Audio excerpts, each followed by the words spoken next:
والصلاة والسلام على سيد المرسلين محمد وآله وأصحابه أجمعين ومن تبعهم بإحسان إلى يوم الدين.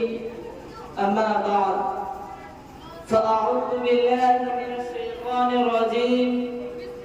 بسم الله الرحمن الرحيم. قل فيهما إثم كبير ومنافع للناس وإثمهما أكبر من نفعهما. صدق الله العظيم. معزز سامعین کرام، حاضرین اعظام، جس پیریڈ سے، جس دور سے ہم اور آپ گزر رہے ہیں وہ سائنس اور ٹیکنالوجی کا دور کہلاتا ہے. آج قدم قدم پر سائنسی ایجادات کے مادیت سے نئے نئے انکشافات کا چرچا ہے. انسانیت کے دامن میں علم و دانش کی بھرپور تجلیہ ہے.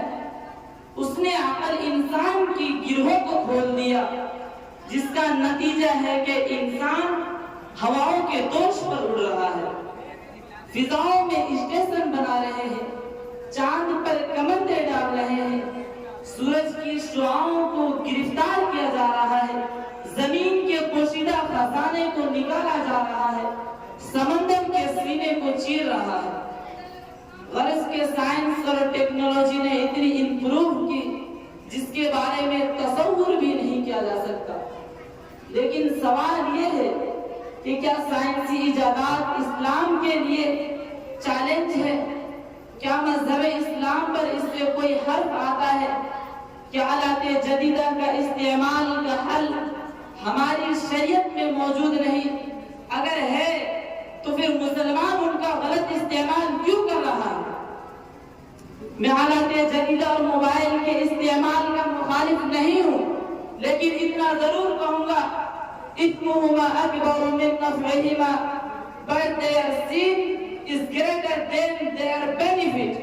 ان کے منافع مسلم ہے پر ان کے ضرر کا بھی انکار نہیں کیا جا سکتا. آج پوری دنیا عریانیت و فحاشی اور بہائی کا دور دورہ ہے. اس کی بنیادی وجہ آلات جدیدہ کا فروغ ہے. شیطان انسان کے ہاتھ میں ٹی وی، موبائل، انٹرنیٹ دے کر مطمئن ہو گیا. تجربہ اور تحقیق سے بے آسانی اندازہ لگایا جا سکتا ہے کہ آج 70% سے زائد فحاشیاں محض اس بنیاد پر وقوع پذیر ہو رہی ہے کہ آج باقاعدہ ٹی وی پر عریانیت و فحاشی اور بے حیائی اور بے پردگی کی تعلیم دی جا رہی ہے. ٹی وی، موبائل، انٹرنیٹ کے ذریعے ان کی تعلیم دی جاتی ہے. ان شیطانی آلات کے فروغ نے مکرم و محترم رشتوں کی آنکھوں سے شرم و حیا کا پانی نکال کر گٹر میں ڈال دیا. باعزت گھرانوں کی معاشراتی وقار خاک میں ملا دیا. اچھے دینداروں کی داغدار ہو گئی. بلند و بالا والا و تقوی کے میناروں پر درارے پڑ گئے اور زندگی بھر کی نیک نامیوں پر پٹا لگا دیا. آپ مسلم سوسائٹی کا سروے کریں، جائزہ لیں تو آپ کو معلوم ہوگا کہ وہ معصوم بچے جن کو قرآن سننے میں وجد آتا تھا، جن کی زبان پر لا الہ الا اللہ کی صدائیں ہوتی تھی، جن کو مسجدوں میں راحت ملتی تھی، آج ان کو میوزک میں وجد آتا ہے، گانوں میں مزہ آتا ہے، موسیقی میں سکون ملتا ہے. آج کل کے چھوٹے چھوٹے بچے فری فائر پبجی کھیلتے ہیں. یہاں تک کہ بچے گھروں میں بغیر موبائل دیکھے کھانا تک نہیں کھاتے. اور وہ پیرنٹس اور ماں باپ بھی کتنے بے غیرت ہیں، بے شرم ہیں کہ اپنی بچوں کی ایسی حرکتوں کو دیکھ کر دادے تحسین دیتے ہیں اور اپنے بچوں کی اس خوشی میں اپنی خوشی بتلاتے ہیں. یعنی اپنی آخرت، اپنے بچوں کی آخرت اور فیوچر دونوں تباہ کرتے ہیں. اور جب بچے بڑے ہو کر نافرمانیاں کرنے لگتے ہیں تو والدین شکوہ کرتے ہیں، کمپلین کرتے ہیں، ہماری اولاد نافرمان ہو گئی، ہمارے حقوق ادا نہیں کرتے.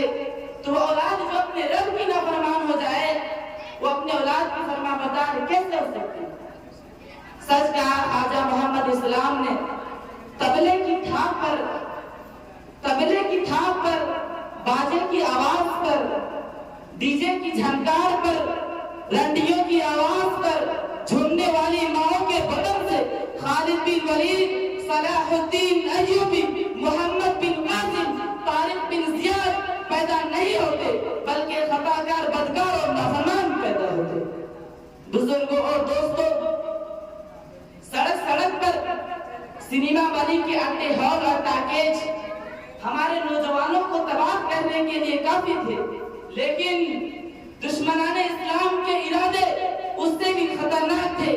وہ چاہتے تھے کہ ہر گھر میں عریانیت و فحاشی اور بے حیائی کا مرکز بن جائے، رشتوں کی تقدس کی پامالی ہو جائے، نہ بھائی بہنوں کا احترام رہے، نہ بیوی بیٹی کا امتیاز رہے، نہ باپ بیٹے کا فرق رہے۔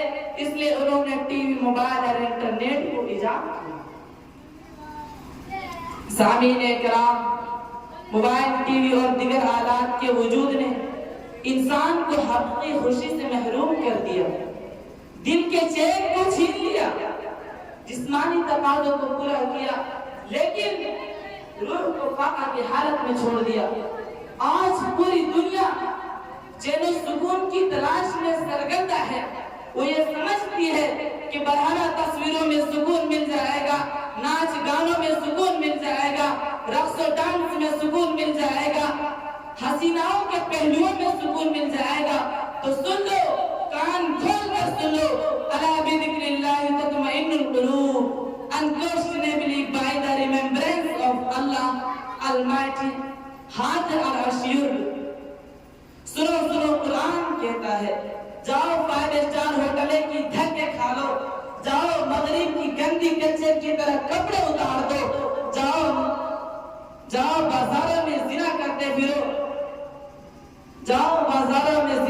پھرو، اگر کہیں تمہیں سکون مل جائے تو مجھے رب کہنے چھوڑ دے دو۔ الا بذکر اللہ تطمئن القلوب۔ اگر سکون کی تلاش ہے تو آؤ، خدا کے دامن میں سکون ملے گا، ناچ گانوں میں سکون نہیں مل سکتا۔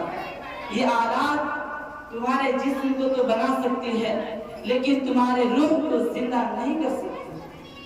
انہی چند باتوں میں اپنے تقریر کو ختم کرتا ہوں۔ دعا کیجئے کہ اللہ تعالیٰ تمام امت مسلمہ کو ہر ایک فتنہ و فساد سے ہماری حفاظت فرمائے۔ وآخر دعوانا الحمدللہ رب العالمین۔